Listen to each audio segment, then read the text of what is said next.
So if this video gets 50 likes, then I will do the second Nightmare on Elm Street movie. I'm a man of my word, baby. Yeah. Bing292 said that he was waiting for a part 2, so this video is just for you, Bing. But today we're gonna be talking about Nightmare on Elm Street 2, Revenge of Freddy. Revenge of the Sith? Freddy's Revenge. I just got done watching this movie about like 4 or 5 hours ago. I recorded a reaction to it, and that will also be coming up on this channel. Stay tuned for that. Before we get started, sub up to the Patreon because my full reaction, the actual video, will be up on there. It won't be cut due to copyright like a lot of the other videos do. You get the actual cut of the video on my Patreon. So sub up to the Patreon, or you can be a tier 1 and still get a shout out in the video. It's only $1. So anyways, let's talk about A Nightmare on Elm Street 2. So we have our main character, who is Jesse Walsh. He is played by Mark Patton. He's our protagonist in this movie. We kind of go along the journey to see him get possessed by Freddy, which is a lot different from the first movie because they don't really get possessed. They just have the dreams and he's in the dreams. They kind of go cuckoo, right? The whole thing with the movie is that Nancy is crazy, but really she wasn't. I mean, she probably was a little bit crazy. So I think everyone would get crazy after a while, but this movie is more into like possession and not just popping up in the dreams. Freddy kind of takes over their body and they start walking around, almost like, think of it as like sleepwalking, but Freddy Krueger is controlling your body. That's pretty much the whole premise of this movie. It starts off and we're on like a bus, which definitely reminded me a lot of the first movie. It feels like the first movie. You know how we got the scene in the first movie of Nancy and her friends pulling up to school in the car? This one's like the same thing, but it's in a bus, and we get an ending scene that's very similar, but we'll get into that later. We start off with our main character kind of getting bullied. At least I think he is supposed to be still the main character. He kind of looks a lot nerdier than he does like later on in the movie, so I could be wrong. It could not even supposed to be the same person, but I assume it's supposed to be. We find out he's in a nightmare. Freddy Krueger is taking over the bus and he wakes up in sweats. Not like sweatpants. More like the liquid sweat is what I was referring to. We get introduced to his friend. At first I thought it was his bully, but apparently it's like his friend. His name is Grady. We're playing baseball and Grady pantses Jesse. It's kind of hilarious. Like, he doesn't just pants him, like, I mean, bare ass cheeks are out. So that's why I thought they were like not friends, but I guess that's what bros do back in the day. And yeah, it's just teen shit going on, nothing too crazy. We find out that Jesse is living in Nancy's old house. This is 5 years ahead from the last movie, and Nancy's no longer here, assuming she died, because in the ending, you know, she goes away and Freddy's like in the car, so you're like, oh, it's a dream. So she most likely died, and Jesse took over the house. Well, he didn't, his parents did, but same shit. His girlfriend Lisa and him, throughout the movie, they kind of look through stuff, like her journal and stuff, and later on, whenever they're reading through the journal, they find like stuff that Nancy was talking about, like the claws, and that resonates with Jesse, obviously, because he sees Freddy in his nightmares all the time. But that's a little bit more in, I mean, I guess that's in like Act 1, but Grady knows a little bit more about Nancy's disappearance. Jesse doesn't really know anything about it. He later on has to even bring it up to his dad. He was like, hey man, did you buy this house because it was cheap and a girl died in here and saw her boyfriend, next door neighbor, also get murdered? And he was like, what, it's alright. And he's like, fuck you, Dad. So yeah, they learn more about Nancy throughout the movie, but Jesse keeps on having these nightmares, and he wakes up in sweats every single night. His parents at this point are like, yeah, typical teenager shit. They don't really care. I mean, the mom does a little bit more, but the dad is just like, he's alright. He'll be alright. So, you know, dad's kind of, it's kind of the parent relationship. We don't get that much of the parents, but dad's a hard ass, mom cares. But yeah, we get introduced to Lisa whenever they look through, they're cleaning Jesse's room and they find Nancy's journal. I talked already a little bit about that. They kind of just find stuff that Nancy was talking about, obviously with Freddy, and Jesse was like, shit, I'm seeing this shit too. I had to change out my memory card. I had to switch it to a brand spanking new memory card. Hey, yeah. All right, anyway, where were we? Yeah, Jesse wakes up in the middle of the night and hears some stuff in his basement. He goes down there, finds Freddy's glove. Yeah, then we know, we're like, oh shit, that's Freddy's glove from the first movie. It's in the same boiler that the mom put it in. Yeah, so he picks that up. Pretty much, he just keeps on dreaming and seeing a lot of stuff, and we get some, you know, he starts talking to his friends a little bit about it. You can tell he's starting to get a little bit more nervous now about it, about like everything going on, like can't be a big coincidence. You know, just looking deeper into shit. He sees his dickhead coach, and Jesse goes to take a shower. His coach walks in. Paranormal stuff's happening, you know, basketballs and soccer balls, a whole lot of balls are being tossed and thrown at the coach, and he gets dragged and tied up in the bathroom by still a ghost, and he gets spanked a couple times. Then he gets murdered by Freddy. Then we find out that it's not Freddy, it's actually Freddy possessing Jesse. So Jesse murdered this guy. Jesse is now technically a murderer. Does he get repercussions for this? No, he does not. Don't know why. I mean, sure, people probably don't know it's him, but you know, whatever. I don't think you're supposed to look that deep into it. Yeah, and I would say that that's pretty much the end of Act 1. I mean, there's a lot of stuff I, you know, kind of skimmed over, but pretty much Jesse finds out about Nancy, and he finds out that he relates a lot to Nancy due to what she wrote in the journal. She wrote stuff about Fred and Glenn and stuff like that, and he relates to it, obviously, because he's having the same nightmares. He's in the same situation. But something that's different from Nancy's story is that Freddy is possessing Jesse. Jesse is actually killing people. Well, one person right now, but yeah, so that's a big kind of puts a big damper on him, because he's like, I'm a murderer now. Like, I killed somebody. He finds out that he kills him, and it's not a dream, because there's cops flooded the school, and Grady, his friend, comes over, and he's like, hey, you hear what happened to Coach? I forgot his name already. You hear what happened to Coach? He got fucking wasted. Which meant murdered back in the day, you know. Today, we think wasted as a Juice WRLD song. That was a stupid joke.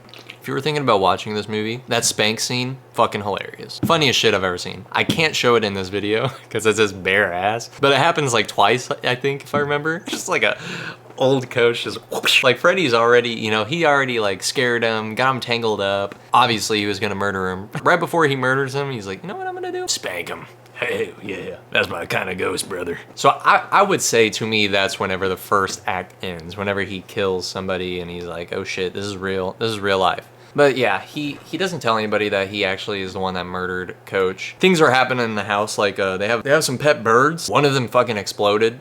Literally exploded, and the dad didn't really think anything of it. He was like, it must be a gas leak. He blamed it on Jesse. He was like, you put fireworks in the damn bird. It's like, first off, how would I do that? Second off, why would I do that? You're stupid. Which dads in scary movies, I feel like, are always like that. Like, obviously they try to be manly and protect the family, but then they just like put down shit that like they definitely should not ignore, which I feel like defeats the whole purpose of protecting your family, but that's besides the point. Things are happening, things are catching on fire. Another difference from the first Nightmare on Elm Street, things are catching on fire a lot more, and lightning, a little bit more lightning play in this one. Things are catching on fire, things are getting struck by lightning. I guess Freddy is feeling a lot more elemental in this movie, you could say. Lisa takes us as in Jesse and us. She takes us to Freddy's old factory, where the boiler room is, and where he took 20 kids and murdered them. She takes us there to be like, hey, Jesse, are your spider senses tingling? You feel anything? And he's like,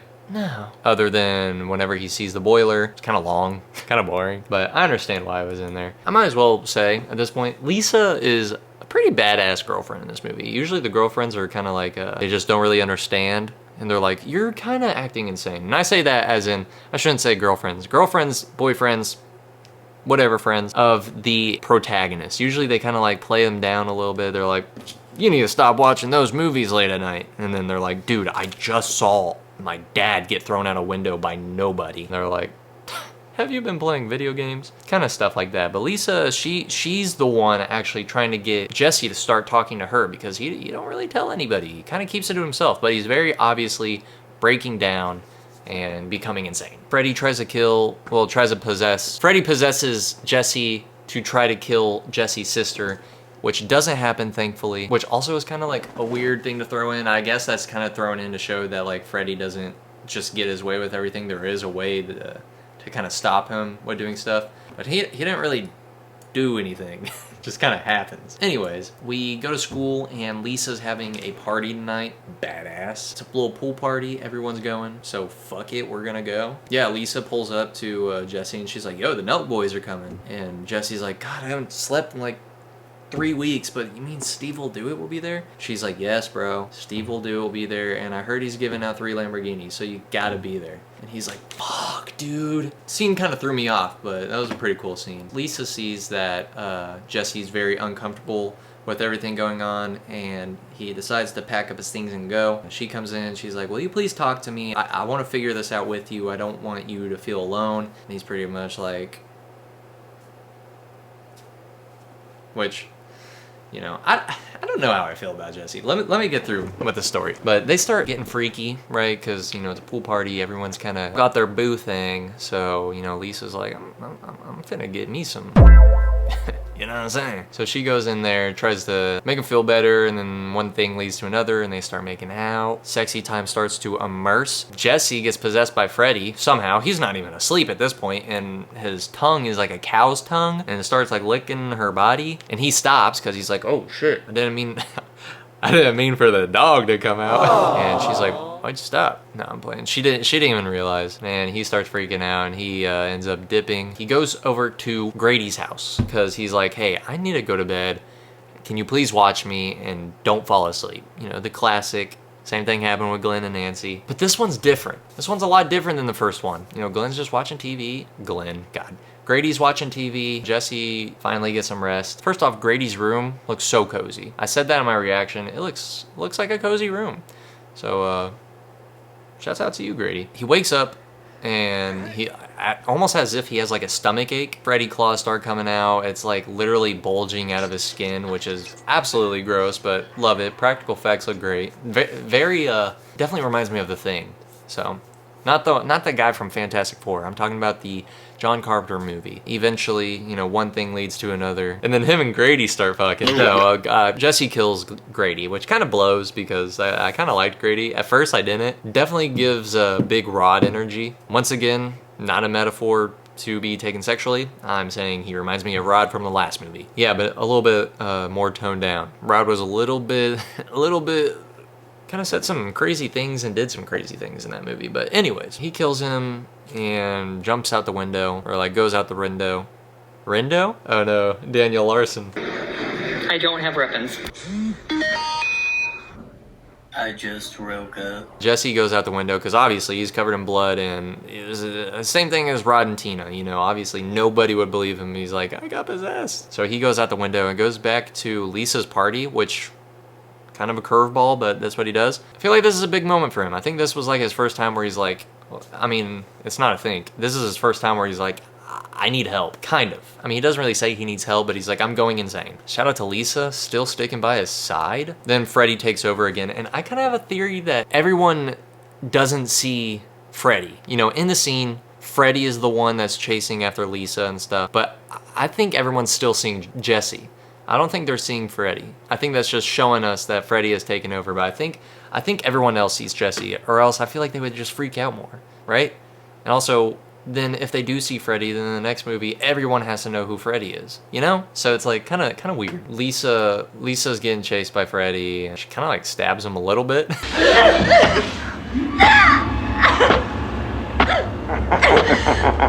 Just a little bit.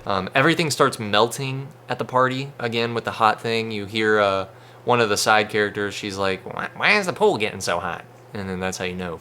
That's how you know that dog is getting let out. Even the parents are, you know, alerted of this monstrosity going on in their backyard.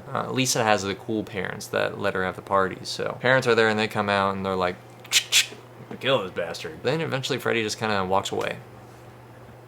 Kind of it. There's some scenes of Jesse saying like, "Oh, I'm still in here, I love you, Lisa," and stuff like that. Yeah, we just see Freddy. He teleports away, and it's like he like teleports in fire, if I remember, and it's kind of badass. Lisa goes into her car, or I thought it was Jesse's car, I don't know, but she goes to a car and goes to Freddy's work because she's like, that's his hideout, so he has to be there. And she tries to save Jesse once and for all. I feel like the third act was probably at the beginning of the pool party, but somewhere around here is where the third act starts. Probably like right here, but anyways. She goes there and is very reminiscent of Tina wandering in the factory, you know, kind of the same premise.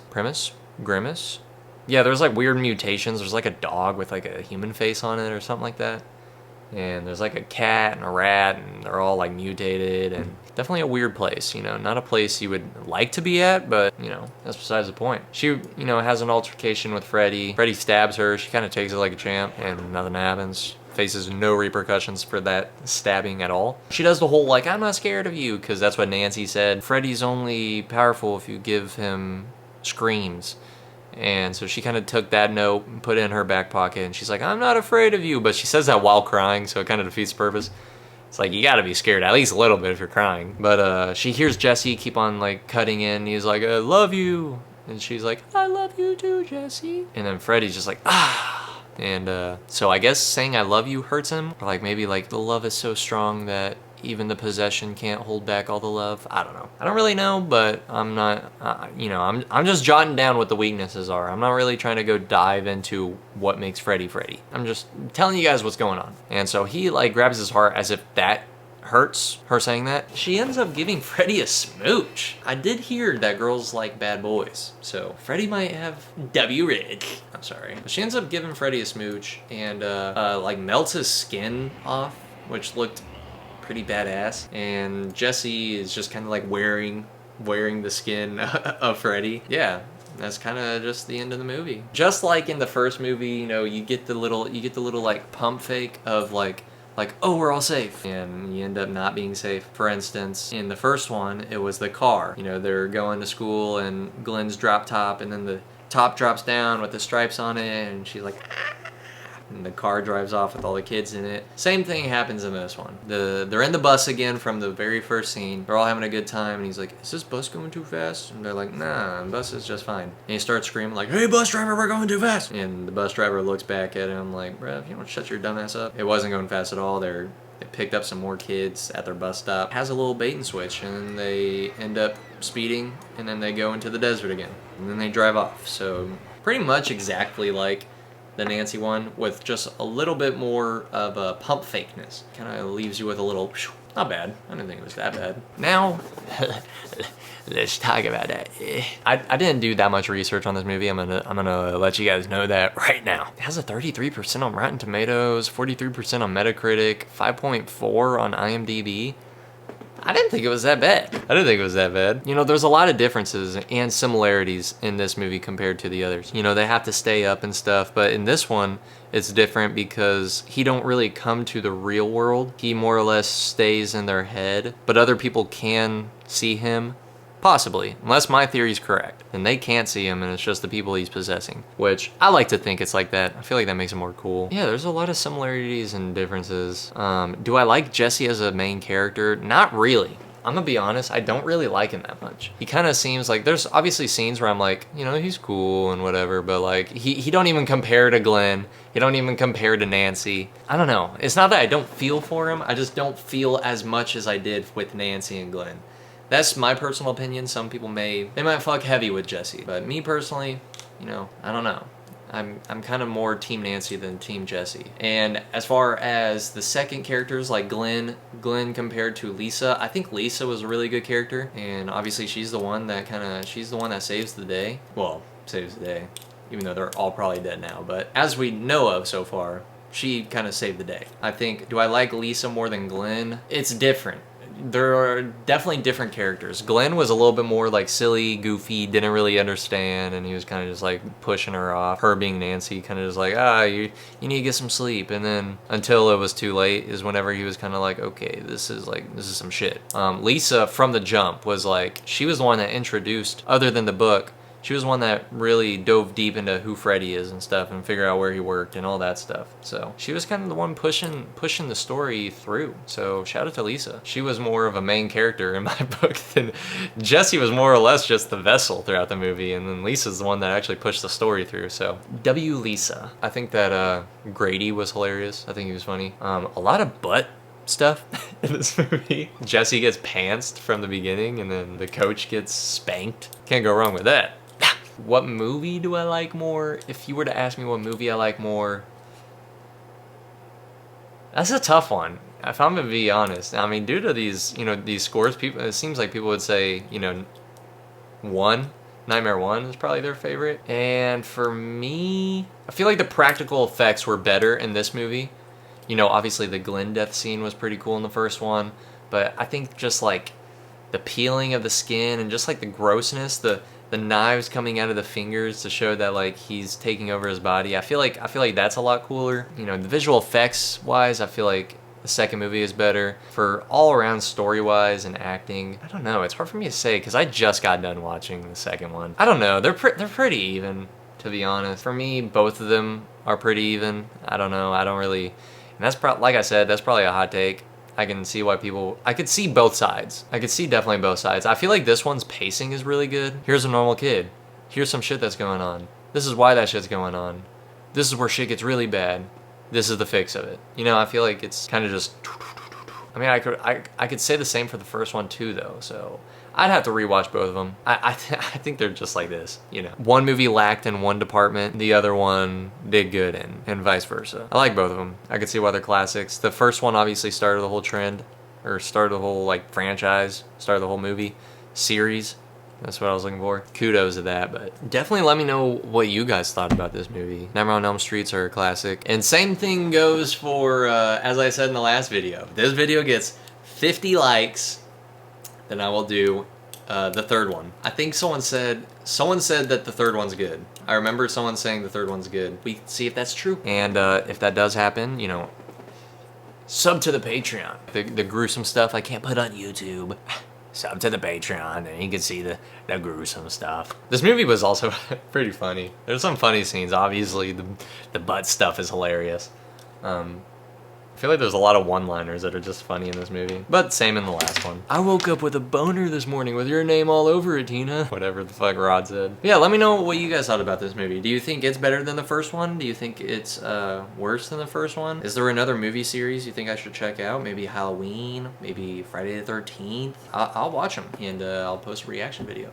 This video is going to go up first and then my actual reaction video is going to go up on YouTube. I don't know if I was very clear about that, but yeah, my reaction is going to go up on this YouTube after this. It's going to be cut down, full video on Patreon. I already said it 3 times. But if you do subscribe to the Patreon, your name will pop up on the screen. I have 0 patrons right now, so if you want to be the first one, that's kind of bragging rights, just saying. I will give this movie